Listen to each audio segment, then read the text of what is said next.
the thing that people should be rightly concerned about is process-oriented jobs. Process-oriented jobs are going to go away in the way that we understand them today. But that's because we're opening up a world where process is not the barrier. And right now, process is the barrier in almost anything that you try to do, right? Execution is the challenge. And so it subjugates idea behind the ability to actually execute. And I don't think that that's actually a good thing.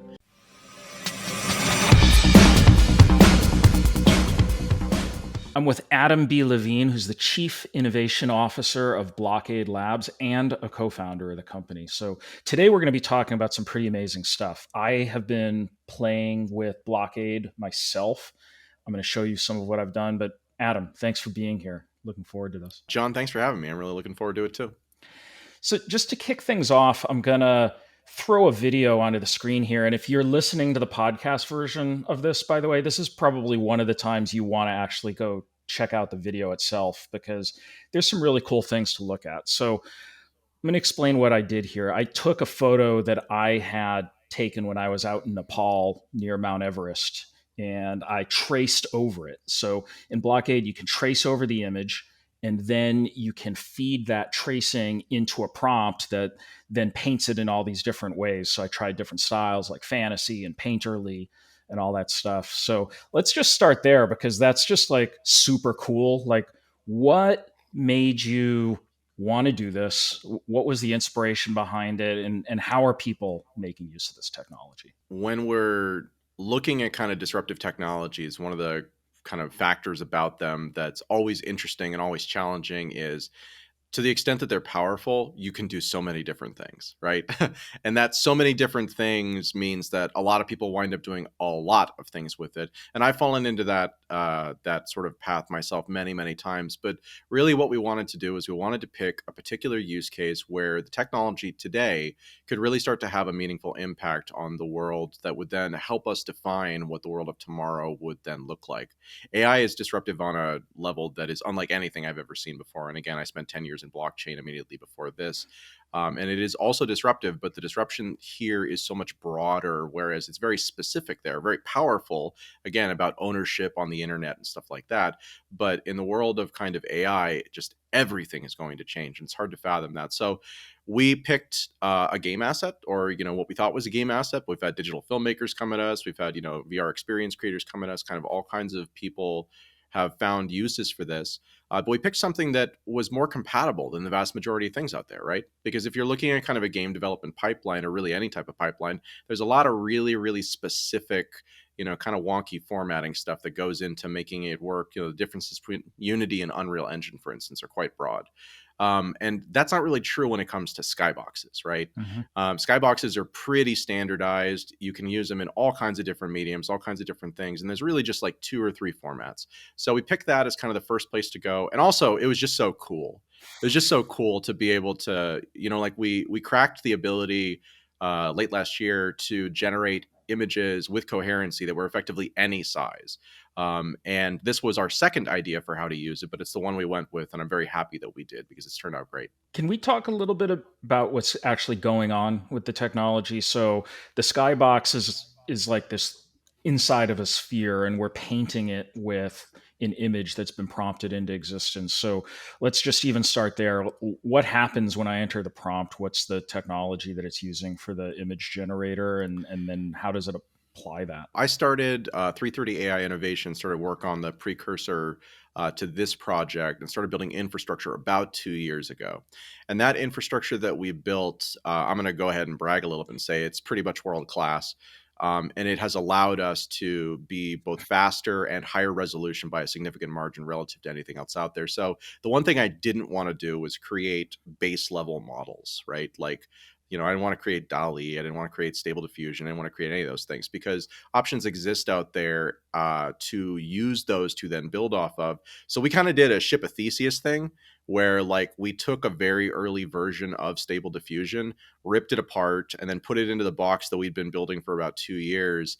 And that then allowed us to break through a lot of barriers that many other companies, have run into, which has kind of held back everybody else, but not us. So that's how we're able to do kind of the 6K stuff. At its core, what we're really doing is we've created 2D images, very large 2D images that have 3D characteristics about them. And the interesting part about artificial intelligence is that it's all essentially fancy versions of autocomplete, right?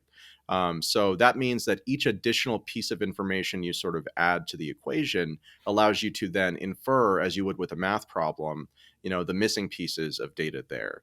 And that's the trick that we're really relying on here. It's not so obvious today. Right now, we're just offering, for example, depth maps, which start to provide 3D characteristics. And it's important to note that so we spend 10 seconds of GPU time on creating the 6K the 6K 2D image, and then we spend 1/10 of 1 second generating the depth map.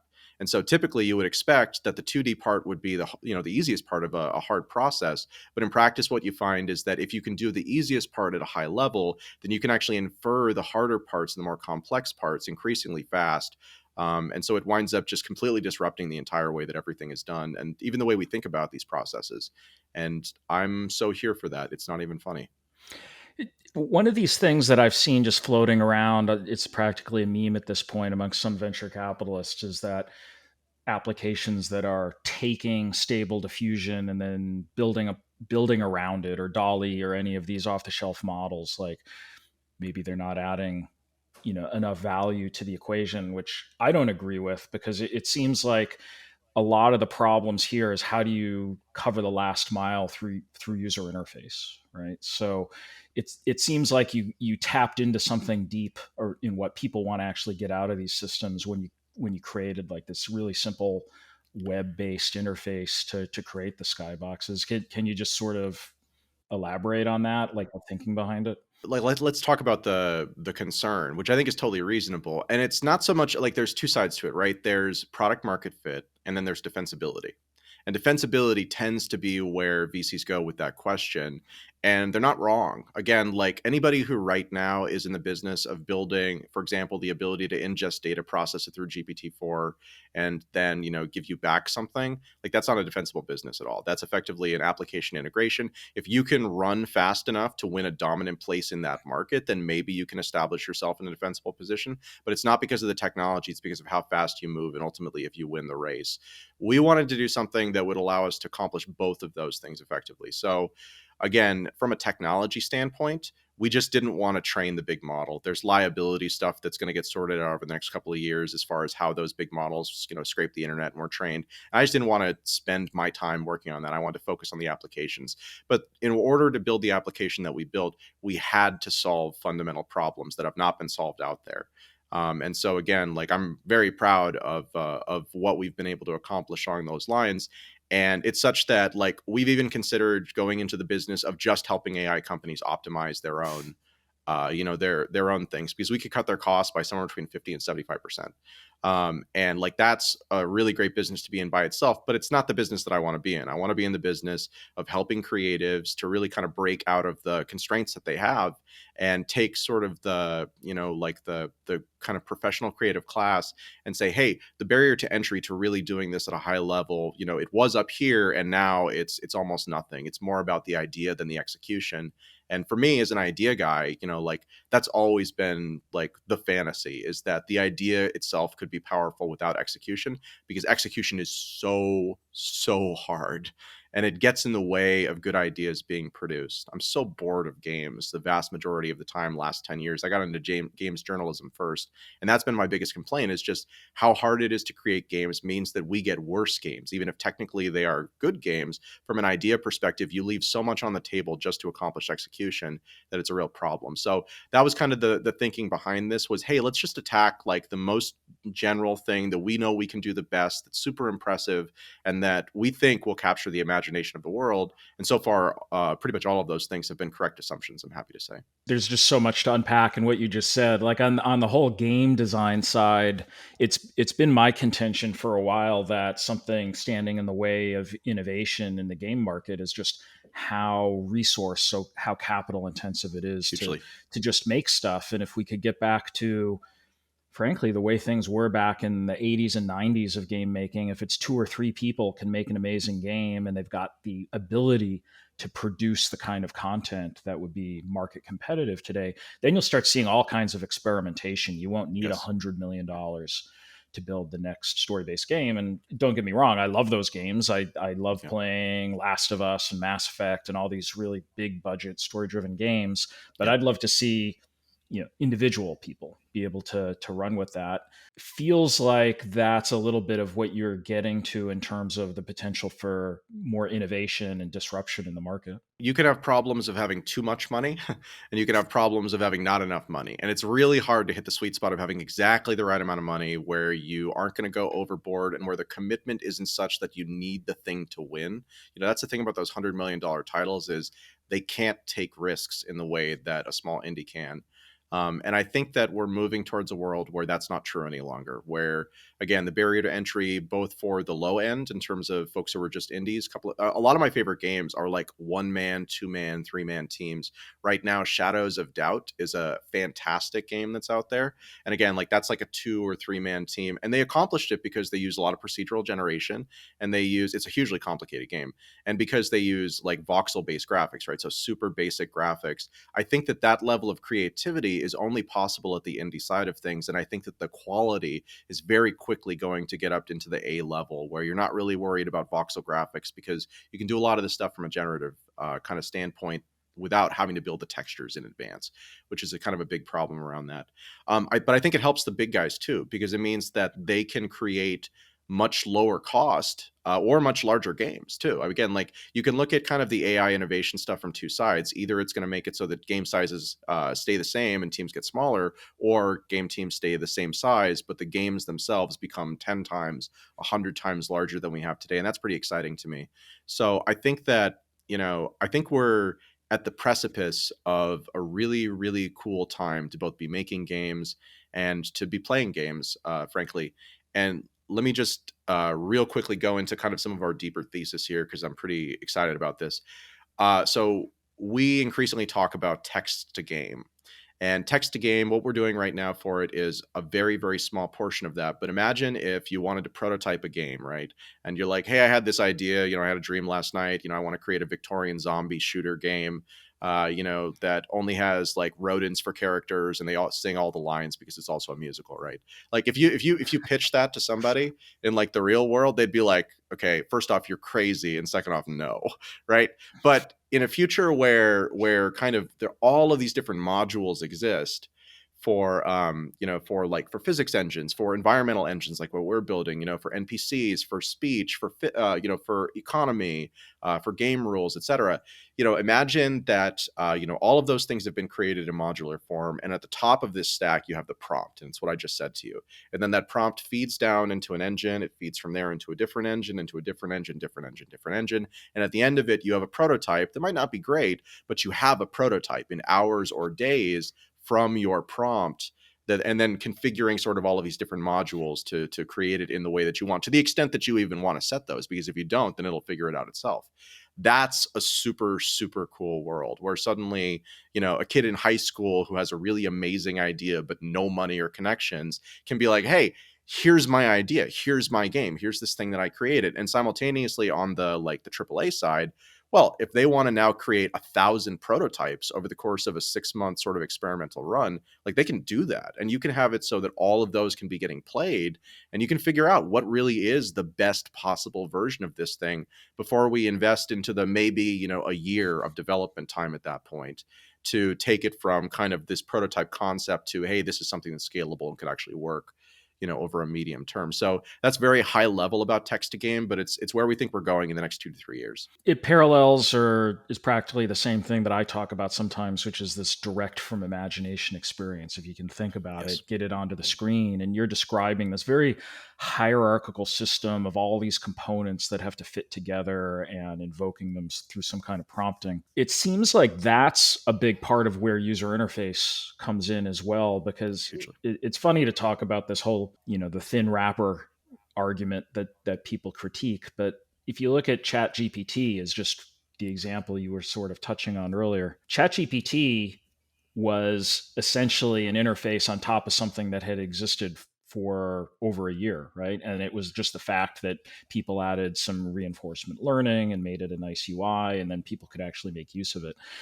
I'm really compelled by how you're starting to put some of the pieces together in your product at Blockade. So if I look at just even the last few weeks, like the rate at which you're adding things is pretty amazing. So you started with the Skyboxes, and it's really cool. I can build up these environments, and then you added this sketch mode.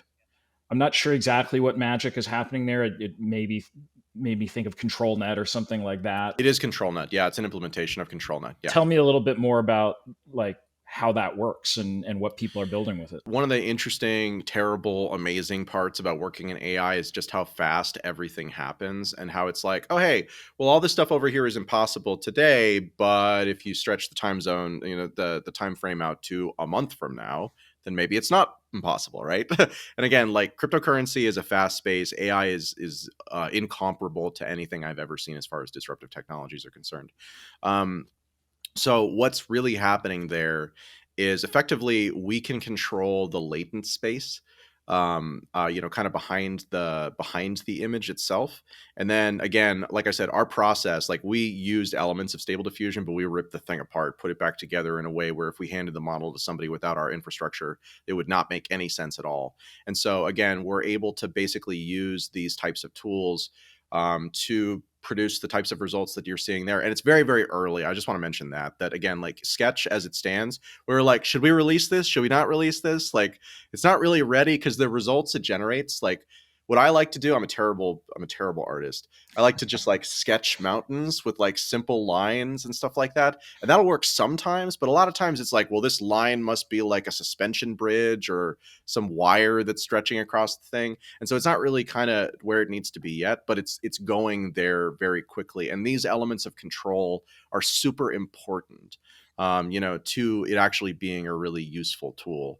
So I appreciate that I'm not getting too deeply into the technicals on it because it's just hard for me to explain. But yeah, we are using ControlNet. We use it in a couple of different ways actually, and we'll be expanding that along with a whole bunch of other technologies that are baked into this to make it all work. Yeah, my own experience with it is the results can vary, Yeah, and when it really captures what you were trying to do with the sketch, then it's magic and yeah, it's like mind blowing. And then other times it's like that's not at all what I had in mind, and you try yeah, again. So yeah, as the frequency of the magic goes up, I guess people will fall in love with it more and more and more. But it's yeah. clear from just those little experiments that you can do with it where it kind of runs with the geometry and figures it out. Like that's really cool. But speaking of geometry, I think I saw a paper come out on essentially 2D to depth map. And Yeah. it was like the next day you had depth maps in Blockade. How, first of all, how the heck did you pull off that pace? And talk a little bit about that. And we'll show a little video running in the background here, by the way. Again, like if you're listening to this, these are things you have to look at. They're pretty amazing to see. Yeah, so when we're talking about, so if you're talking about the paper that Scotty wrote with Intel, Yeah. so that paper was in the works for a while. Is really what it comes down to. Scotty Fox innovated a lot of these technologies and like proof of concepted it back in October of last year, and kind of we had been talking to him at that point, but we wound up bringing him in when we decided to move on this, and he became our vice president of engineering. And so that paper was in the works for about 5 or 6 months before it finally was published. So we actually had been holding back depth maps because we're like, well, people aren't really going to know how to use these. It's going to add complexity to the user interface. And a big part about what we're doing is trying to make a powerful tool that remains accessible. But Marguerite, sends me a message at 3 a.m. Like the day we released depth, and was like, we're releasing depth today, I'll tell you why later. And and it was after some conversations with some VCs who were looking at some of the stuff that people are doing with our API, and they were like, well, who's leading this? Are you leading it, or are these people? And we're like, no, no, no, you don't understand, they're using our API to do all of this, but we hadn't exposed it on the front end yet, so it was a relatively simple matter to do that. We have a lot of stuff baking. The sketch interface was really, really heavy for us to build. It's why we didn't have a release for about 6 weeks. It's because we thought it was going to take 4 weeks. It wound up taking 6 weeks.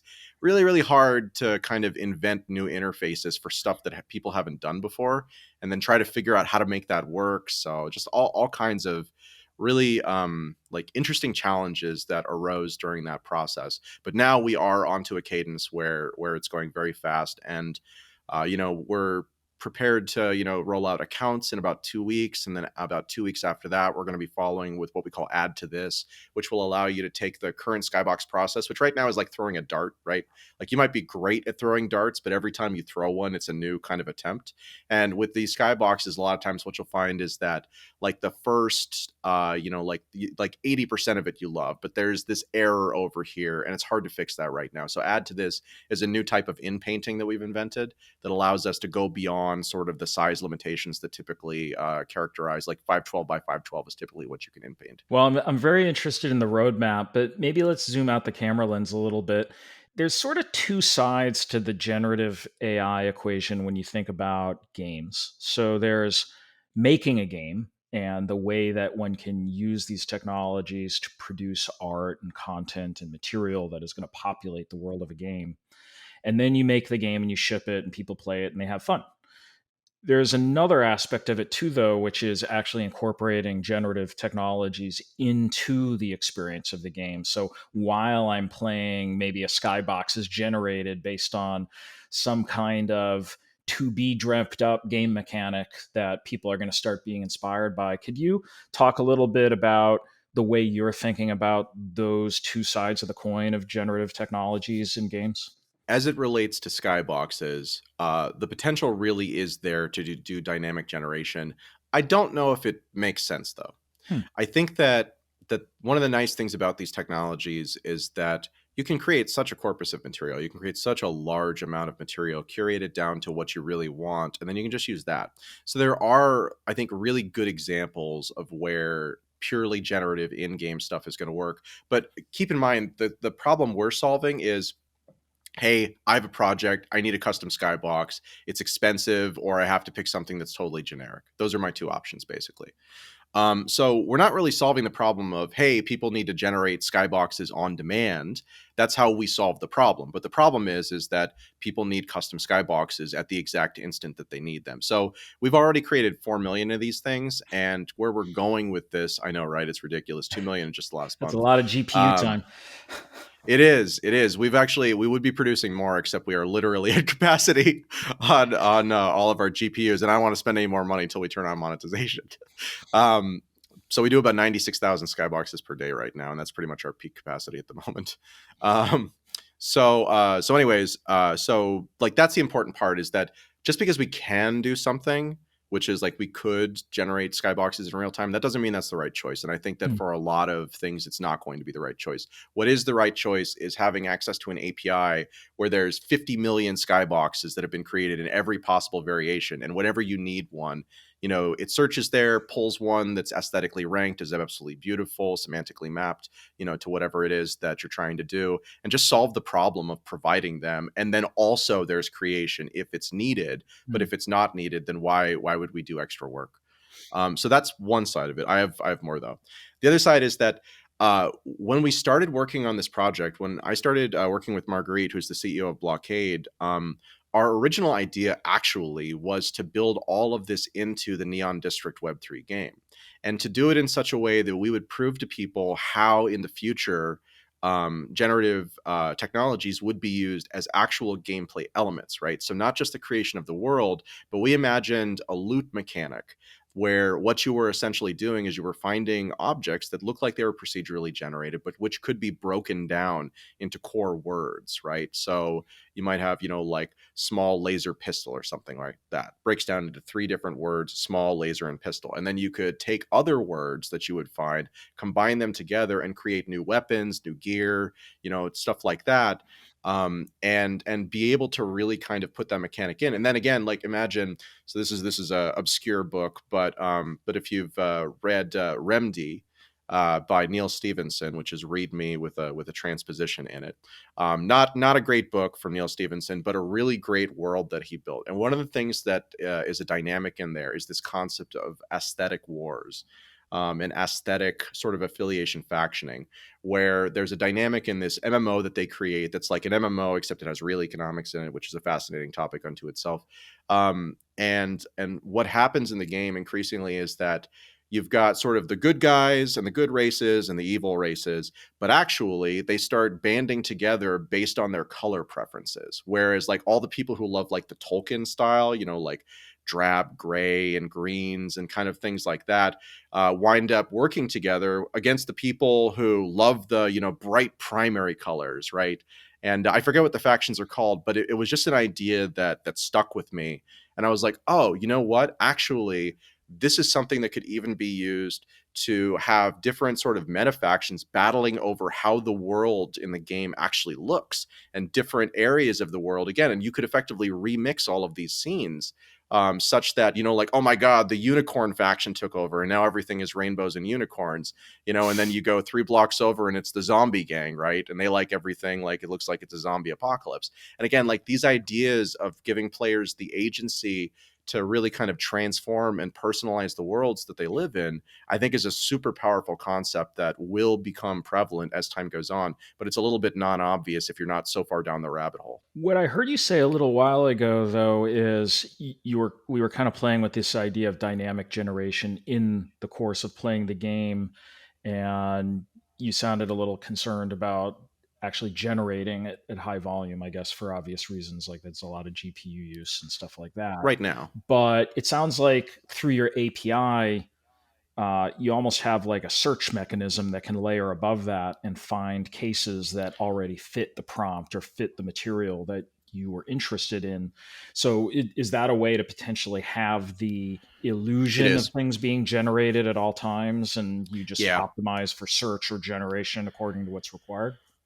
Yeah, so it is that is my solution to this problem because again, like we're talking to some of the biggest companies out there that have, tens of millions of, monthly active or in some cases substantially more than that, in terms of users. And the reality of hardware right now is just that there aren't enough GPUs out there to service, if the top 10 MMOs or the top 10, multiplayer games came online and wanted to do simultaneous generation, it wouldn't work. Like there literally isn't enough hardware out there to accomplish that. The other side, though, is that when I started working on the precursors for this project, which was just about 2 years ago in the spring of 2021, like it took us 5 minutes to generate a 512 by 512 image that was terrible. And so today we can do that same image, except at 10 to 50 times the quality of it in terms of coherency and actually, but the same size image, we can do that in 2/10 of a second. That gives you an idea of how fast this space is optimizing. And it's both software optimizations, which are substantial, and there's still a lot of low hanging fruit on there. And it's also the increased hardware capabilities. We're not even using the newest hardware or the hardware that would give us the best performance. We're probably using hardware that's 50% worse than that. And that's just because we don't need to use the best stuff. And it's again, like commercially, it's a little hard to get it right now. So I think that we will very much get to a point within the next year or two where faster than real time generation for things like video, and animation is going to be a thing. And that will then drag forward many of these other areas that don't really need it. But if they had it, it unlocks another 50 to 100, use cases that don't really make sense right now, but will make sense in that time. So and then we do not have search and on-demand stuff in our API right now. That's going to be a separate API we'll be launching towards the end of the year. Right now, we're really narrowly focused on improving the quality, accessibility, and control for the core application, which then is the feeder that then provides sort of all of the opportunity to do the kind of broader stuff later on. So hardware keeps improving, but it's not improving by like 100x, 1000x, at least not right away. It must be through algorithmic improvements and just better approaches to training. It's the software level that's really driving this truly exponential improvement in quality and time. Yes, and again, like nobody knows best practices, right? It's like the world of crypto when people started doing token sales. They're like, oh, that's the way you do it. It's like, no, that's not the way you do it. That's the way they did it. And it worked for them. But that doesn't mean that that's like a best practice. That's a first practice. I think that's what we're seeing today. And it's why, again, we've been able to make such fast progress in the areas that we've chosen to focus. Is because there is just a ton of low hanging fruit that just isn't properly understood. And most people aren't taking the time to really dig into that. They're very focused on what they're doing because they didn't start 2 years ago. They started 6 months ago, right? They started, summer last year when Stable came out with Stable Diffusion. And suddenly it was like, oh, this is a thing. And at that point, that was the moment when 1,000 companies that aren't going to make it got started because they thought that that was sort of the starting gun, when actually the starting gun had come a couple of years before that. Yeah, when suddenly people saw things and it actually was good instead of these bizarre, surrealistic, dog dreams that we were seeing 2 or 3 years ago. Exactly. Exactly. Yeah. I mean, like the first technologies that I worked with were actually so these on the wall behind me, those skulls, those were done using VQGAN plus Clip with my platform PixelMind, and they were all an anatomical skull that people would then use words about a year and a half ago to to modify into something else. So that middle one there is like Cthulhu tentacles, right? And if you look at it closely, anyway, so I love those early versions of the technology, but they were very weird.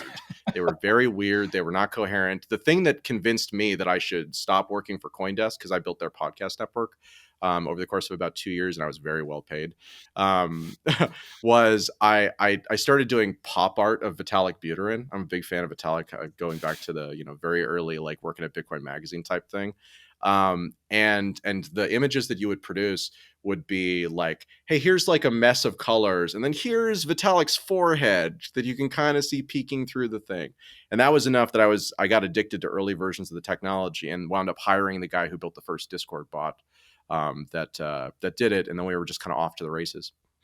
So we've talked a little bit about your API, but I'd like to double click back to that and talk about it a little bit more. So there's the aspect of your product, which is I can go to the website and play around with it and generate images. How is the API fit into that? How are people using the API in a different way than they would as a direct end user through the web browser? The thinking about the API is a little bit sophisticated, but for anybody who's gone down this path before, it's not at all going to be foreign.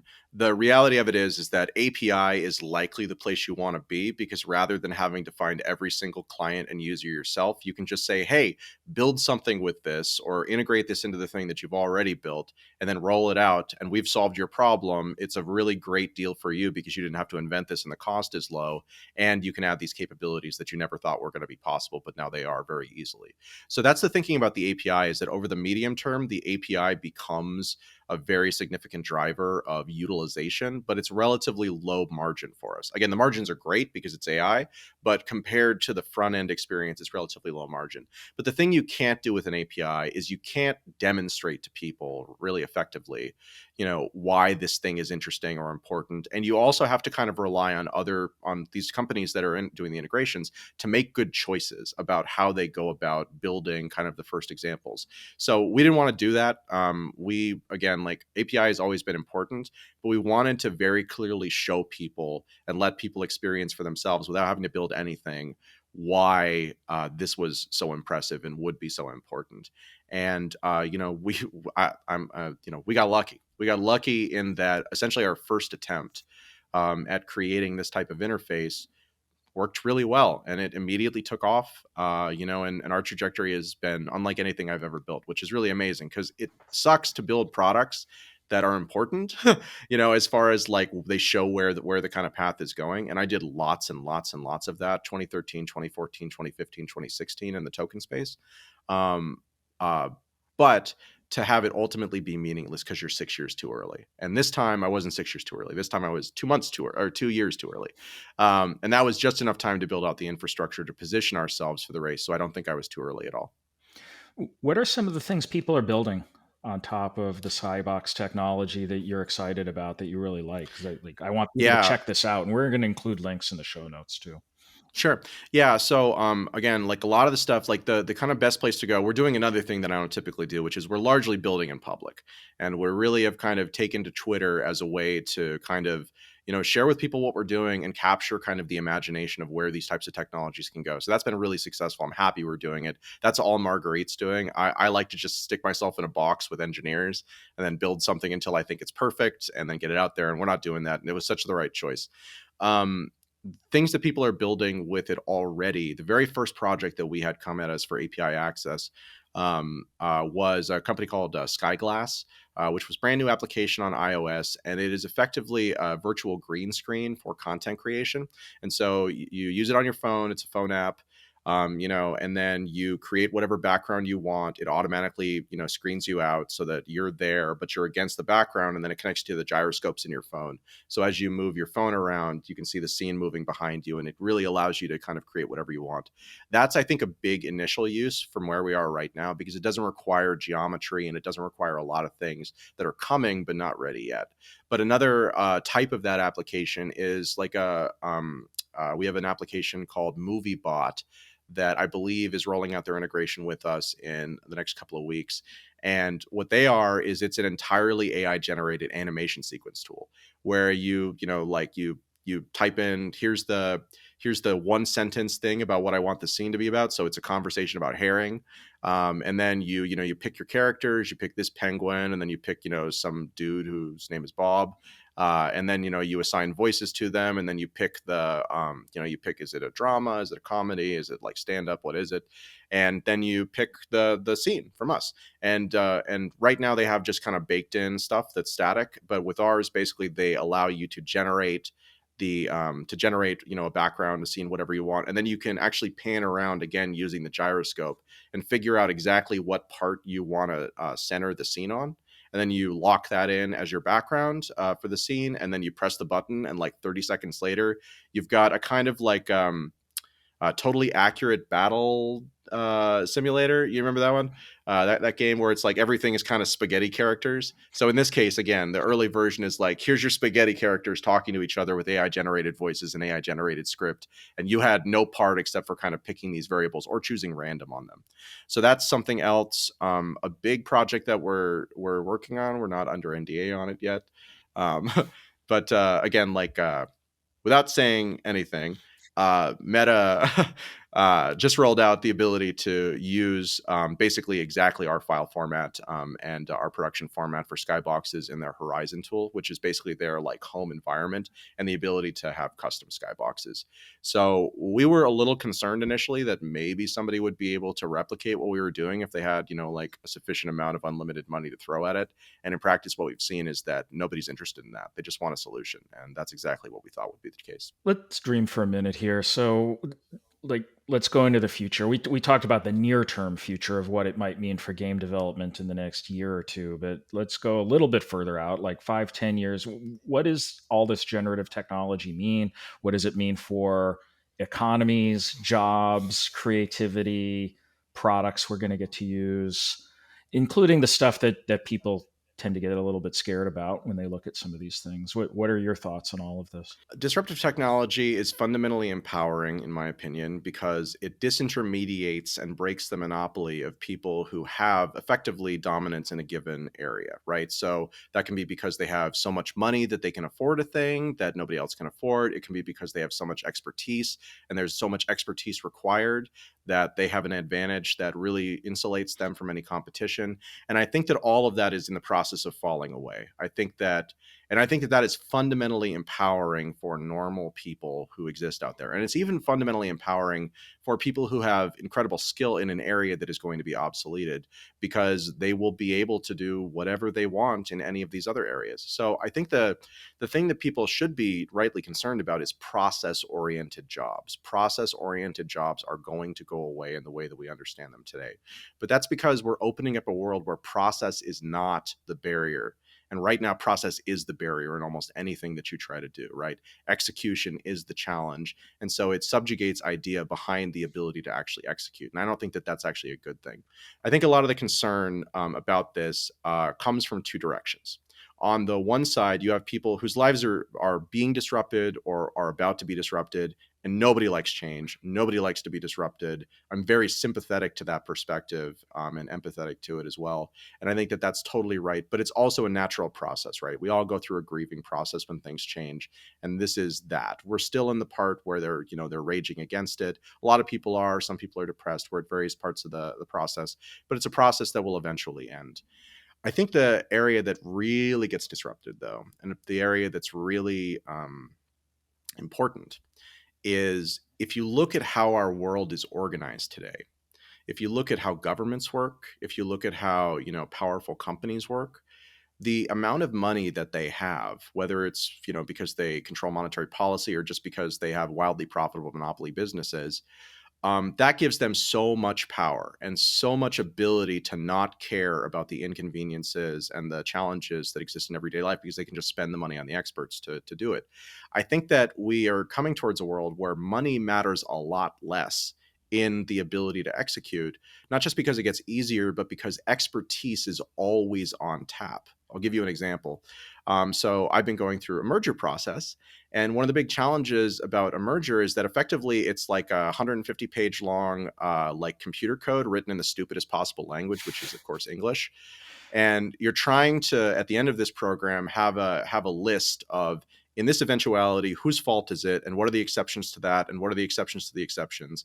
And so you have like massive lists of even just definitions of what words mean, so that you have a common agreement on them. Right now, that means that you're paying lawyers hundreds of thousands of dollars in order to help you understand what is effectively a very stupid contract, right? Or a very stupid a computer program.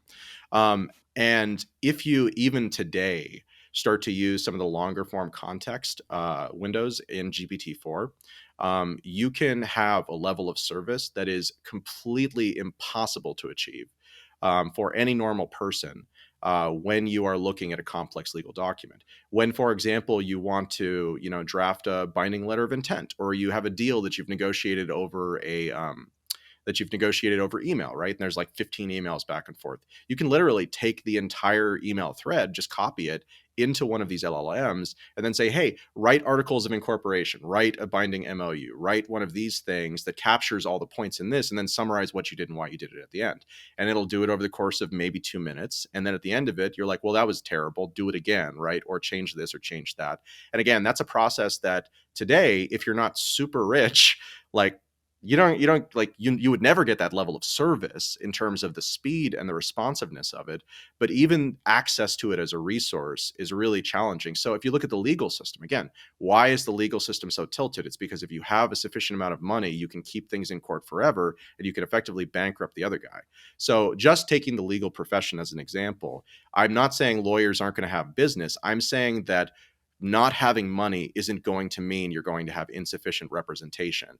And that is kind of an indication of where this is going, where it's good for everybody, but it's best for people who lack resources in the current environment to really have the expertise that they need. That to me is the essence of disruption. It's actually taking something and making it much more broadly distributed through society Completely. when you had a capability that was previously limited only to a very few. So that's one axis that we're on.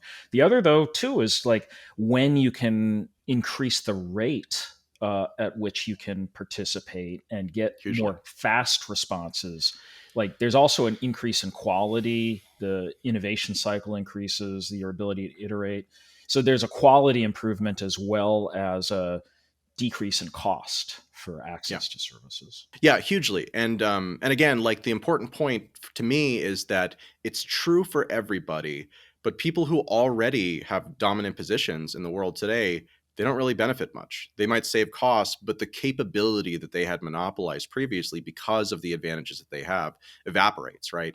And I mean, you can draw this back even more, and I don't know how much you want to get into this, but again, like why do we have representative democracy in the way that we do, right? Like if you look back 250 years, here in the US, the founders created a system that is maximally decentralized, impractically decentralized, right? With how the power is spread out. But at the time, they were very concerned about those centralizations of power in a single individual, i.e., a king. And so they built a system that was impractical for the time, but which was pretty good.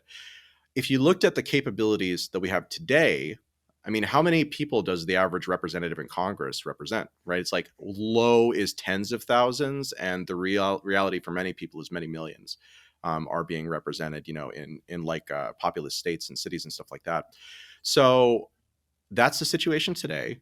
But if we all have AI agents running locally on our phones in the next 5 years, then why can't we have a system where I tell my phone the things that I care about, and then I have a personal representative whose entire job it is to argue with everybody else's personal representative, and you bring down the granularity of representation to a single person level. So there's no ability to abstract like the needs, right? Because that's what happens, is that as you add complexity, you add obfuscation. It becomes easier to hide nonsense and garbage in something that's complicated than something that's very simple. And I just see a world where all of the complexity, whether it's actually not complex or you're just literally asking your local AI to tell you what it means in a way that's going to be consistently honest, that's the direction that we're going in. And it's, again, it's not just about creation, it's about everything. So I totally love that you went there. I just a few weeks ago I gave a talk at MIT about this subject, and one of the topics was this idea that we're going to be able to project our will into the Yes. internet in the future with these Yes. agents on our behalf.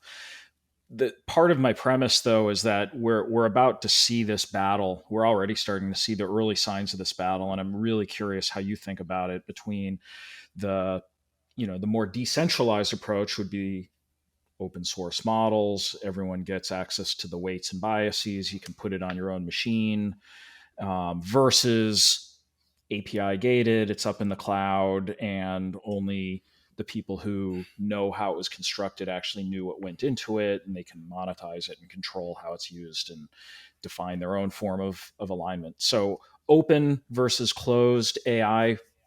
What's your thoughts?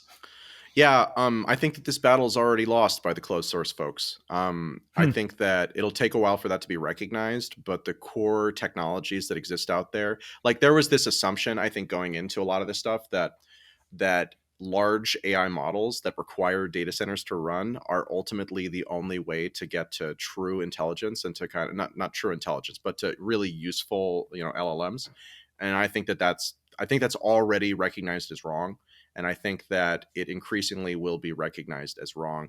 As it stands right now, I have a 3080 in this computer, so not a great graphics card, 8 gigs of RAM, and I'm able to get running a 30 billion, parameter like model that if I ask it to write me a paper, will write it very, very coherently and do so at a high level. But it will take, like 45 seconds per token that it generates. So that's the current state of the art as far as like the kind of locally running models. All of it's built off of, like Llama and stuff like that. Mhm. But again, like these models, like I just don't see a world where closed source retains that lead, because there's so much focus on the open source side and there's so much passion, and the tools already exist for them to be pretty good.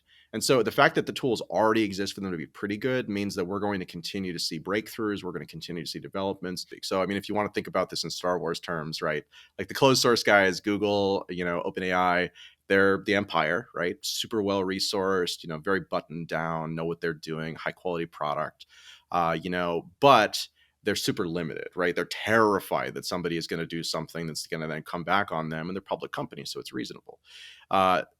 If you're an open source dude out there who's just like, hey, I'm doing this thing, right? Like, that's not the concern that you have. The concern that you have is, it possible? Can I make this work, right? Here's an idea I had. What happens when I do this? And rather than being like, okay, cool, this is gonna be in the lab for 6 months, you're like, oh yeah, this is open source from day one. Everybody come here. I've loved seeing all the open agent stuff. There's like 5 or 6 projects that are basically using like LLMs to instruct other LLMs to then, do certain tasks and check their work, stuff like that. None of that is happening inside Google, at least as far as they've told us. None of that is happening inside OpenAI. It's all happening at the kind of lower level where people are using those APIs a lot of times to bootstrap that idea. But ultimately, you can swap the engine out, and it's great. One more thing, Alex Atella from OpenSea. He has been working on a project called Window AI. Are you familiar with it?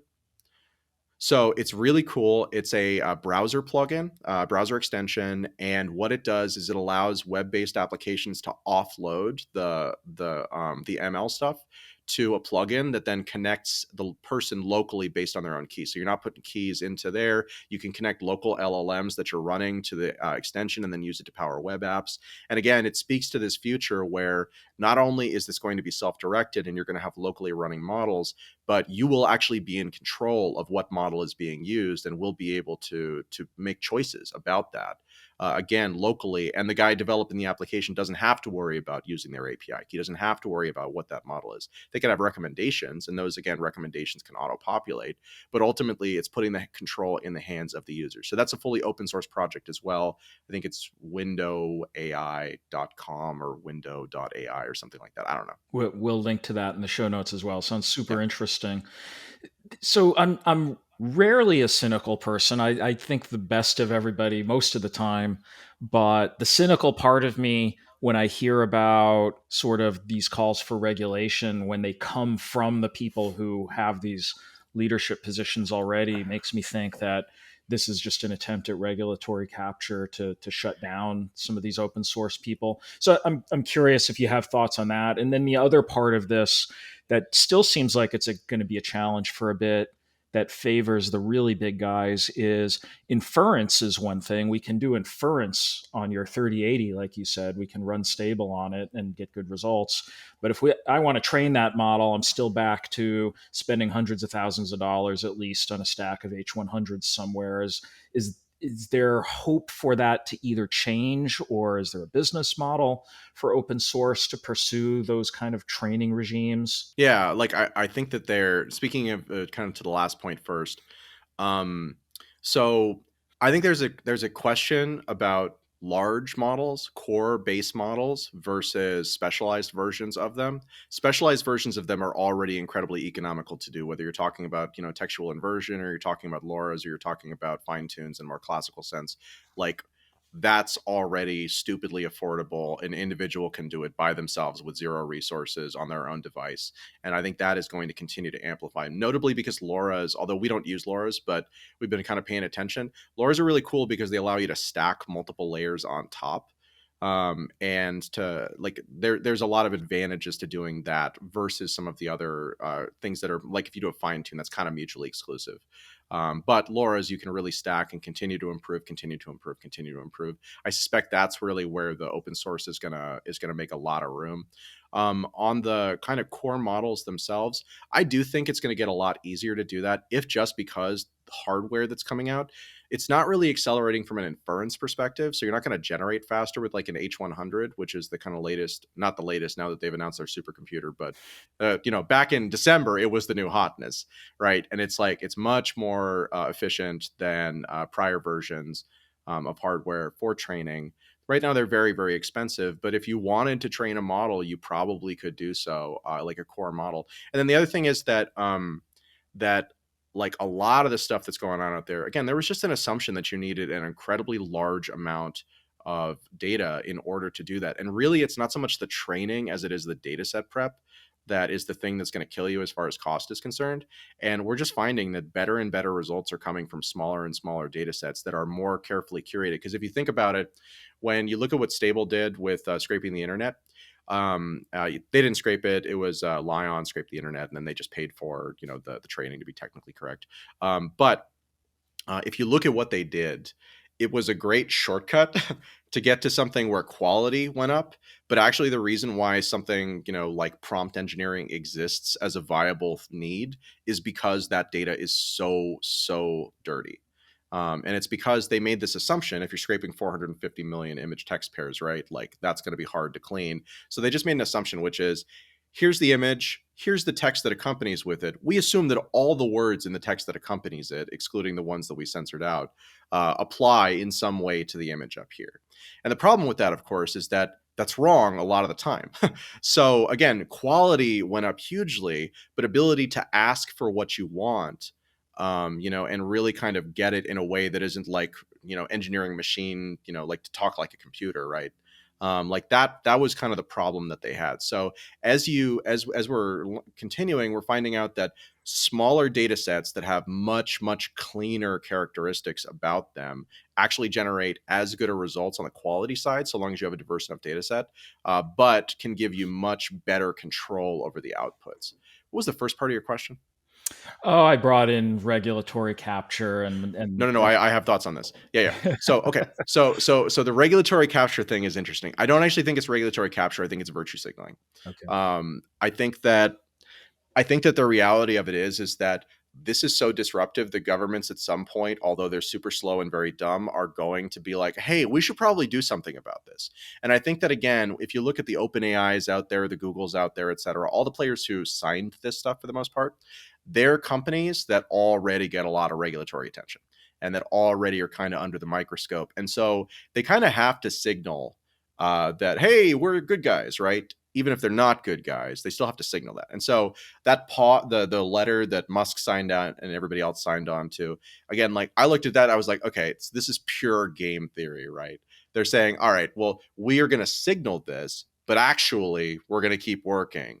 And the hope is that that everybody else believes that we've stopped working and they also stop working, which then lets us get further ahead. Because if you play it out, again, assume for a second that there's a 1% defection rate, right? 1% of people who are training these large models are like, you know what? I'm not going to sign on to that and I'm going to keep going, right? Or 100% sign on, but 1% is like, actually, we're going to train secretly. All you're doing is you're empowering the people who care least about the rules, right? And are most likely to create the actual problematic solutions. So to me, the priority here should be, hey, if we know that if these things are controlled, terrible things can happen, then the whole point is that they shouldn't be controlled. Because if they can't be controlled, then sure, terrible things will happen, but at least we'll have agents that can protect us. We'll have agents that can act on our own behalf, as opposed to them being like, nobody's allowed to have this except for people who don't care about laws and are willing to break the rules. And then those people have it, who are exactly the problem, and none of us get the advantages that would come with it, because it is very, very much is and is going to be an arms race. So, Adam, this has been an awesome conversation. We've covered a lot of ground, but I'd like to kind of close on, if we're sitting here halfway through 2023. What are you most excited about in the next 6 to 12 months that you think everybody else watching, listening to this should be excited about as well? I mean, I'm really excited for long form content creation coming from, I mean, like personally, like I've been doing experiments for like 6 years with using AI to write for me, like in my spare time. Like I really like radio dramas and like old school stuff like that. And so I am really good at writing nonfiction as far as like position papers, looking at technology in the future. I really get stuck with fiction because there's so many possibilities and there's no right answer. And so I found early on that even the very first versions of the GPT technology allowed me to break through that barrier. And I fell in love with it at that point and have just been constantly testing and testing and testing. And we're finally to a place where it's like over the weekend, again, in my spare time, I wrote, the first 6 scenes of a screenplay for a concept that I've been kicking around actually since the very early days of Bitcoin on the Bitcoin talk forums. There was this project called BitDrop from the guy who did the Bitcoin black market stock exchange. Before the concept of tokens made it so that that was a little bit more trustless. He eventually wound up getting arrested, but it was this friendly robotic delivery service, right? And so I love these types of concepts. I tried to help him spec it out, and I then wound up turning it into fiction after the whole project fell apart. So I've tried this experiment over and over and over and over and over again, and I'm finally to the place where I could actually send you like the first couple of scenes on this, and you'd be like, oh yeah, that's not terrible, and and it's coherent, right? And so there's still a lot more work to do, but I think that over the course of the next year, as context windows continue to extend, and also as wrapper layers around them kind of eliminate the need to hold everything in memory at a given time, like it's there. But so that's like specific. More broadly, the thing that I am most excited about and think that people should really be thinking about here is that there have now been 3 different examples, which I'm not going to tell you about any of them. I'll just mention them, where I have seen teams that have been working on projects for years at this point create a version that uses AI that is worse than what a single developer has created in like 40 hours of throwing out all the sacred cows and figuring out what the thing is. Like what if you didn't have the existing process and you weren't optimizing the existing process, what would the new process look like, right? We've done that with the Skybox thing. And I'm very happy that we did, but I'm seeing other people do it too with many less resources than us, and it continues to it shocks me every time I see it, because they shouldn't be winning. They shouldn't be better than all of these tools that have been in development for so long. But it's a lot less about execution, and it's more about how do you think about it. And I'll leave you with one kind of thought here, which is that every tool that exists out there today thinks about most of them thinks about like what is the purpose of AI in the context of helping the human, right? So it is an AI assistant for us to do something better because the AI is helping us to do it better. I think that this is a fundamentally backwards positioning for the world that we actually are in. And I think that actually what's happening is that the AI is the expert in execution. And so the AI should be doing it. And then the human should be helping the AI because the human intuitively understands whether what the AI is doing is correct or incorrect. And it has the ability to judge its work and then to guide it. So, this concept of rather than the AI helping the human guiding the AI is, I think, a fundamental reversal of the way that we think things work today. And I think if you can come to grips with the implications of that, just metaphysically and like what does it mean, what's the meaning of life, stuff like that, then I think that it sets you up to build applications that make a lot more sense. And that rather than being 5x, 10x improvements in productivity, are 100x, 1000x improvements in productivity in ways that are a lot less frustrating than the AI trying to teach you how to do a thing that you fundamentally don't know how to do, right? So that's where I want to go with our product. I want an interface that at the end of the day is like, hey, here's the power user side, and if you're that guy, then go ahead and do it. But if you just, if you just want to talk to the integrated AI in our product itself, and you're like, hey, give me, a forest scene that has a castle with 3 turrets, a mile in the distance, then it should know how to draw in our sketch mode. It should know, what prompts to use exactly. It should be able to change things iteratively. And basically, again, you're not doing it. You're guiding the AI to accomplish your objective. And if you can do that, then the whole world is different. So you're kind of talking about curation in addition to creation, and taste. Yeah. Taste becomes really important in this Yeah. equation. Hugely. But Yeah. I'm, it's going to be an exponential increase in creative production between AIs and humans working together, and whether that's art, writing, music, all kinds of things we didn't talk about. So, Adam, yeah. thanks so much for coming on and talking to me all about this. This is amazing, awesome work. Everybody, check out Blockade and see the tools that are available to you now, and keep an eye on them too, because I have a suspicion that every few weeks we're going to see something super cool out of the team. It's going to be a weird year. It's going to be a very, very weird year. John, really appreciate you having me on. This is a lot of fun.